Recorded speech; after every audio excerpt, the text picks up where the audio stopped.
Ce 13 mai, la Zara a fait polémique lors de son passage à l'Eurovision en adressant un doigt d'honneur à la caméra.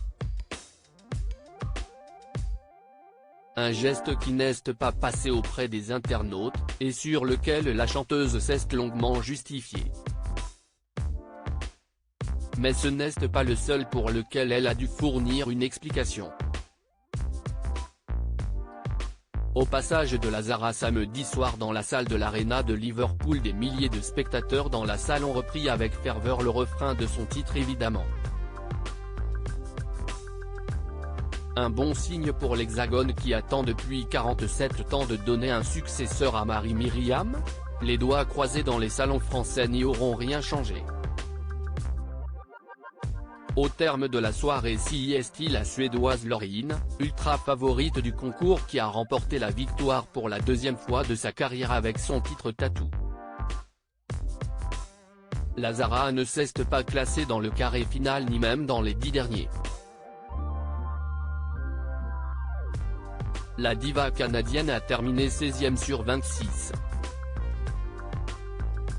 Une gifle prise avec assez peu de recul par la star. 2 ans après la polémique déclenchée par Damiano, le chanteur de Måneskin accusé d'avoir consommé de la cocaïne sur le plateau, la Zara a offert à la France son premier scandale. La représentante de la France a fait parler d'elle après avoir adressé un doigt d'honneur à la caméra. Un geste dont elle s'est défendue quelques minutes plus tard. Il faut comprendre que, bien que je représente la France, j'ai aussi une culture et c'est un peu générationnel, ce n'est pas un geste négatif, c'est un geste de déception que l'on utilise entre amis, a-t-elle expliqué au micro de BFM TV. Évidemment, si les fans de la Zara n'ont pas pris ombrage du geste de la chanteuse, ils sont bien les seuls. De nombreuses voix s'élèvent pour fustiger le comportement de l'artiste, à commencer par Marie-Myriam en personne. Regardez la vidéo, c'est un doigt d'honneur. Et il a été vu par près de 200 millions de téléspectateurs.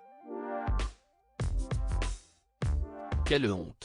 Je suis extrêmement déçu car cela n'est juste pas possible. Elle a fait ce geste assise dans un fauteuil avec des drapeaux français derrière elle. La France ne mérite pas cela. Et ce mouvement d'humeur n'est pas le seul qui est reproché à la Zara. La chanteuse a en effet quitté le programme avant l'annonce du nom du gagnant. Un départ en catimini, passé presque inaperçu à la fin de la soirée de l'Eurovision samedi soir mais qui est désormais très critiqué sur les réseaux sociaux. La candidate s'est justifiée de façon très étonnante auprès de la presse. Je suis partie, tout simplement parce qu'on reste assis pendant de longues heures et ma vessie est très petite. Je devais me lever pour me soulager, a-t-elle expliqué. Il y aura sans doute des mauvaises langues pour parler de vessie et de lanterne.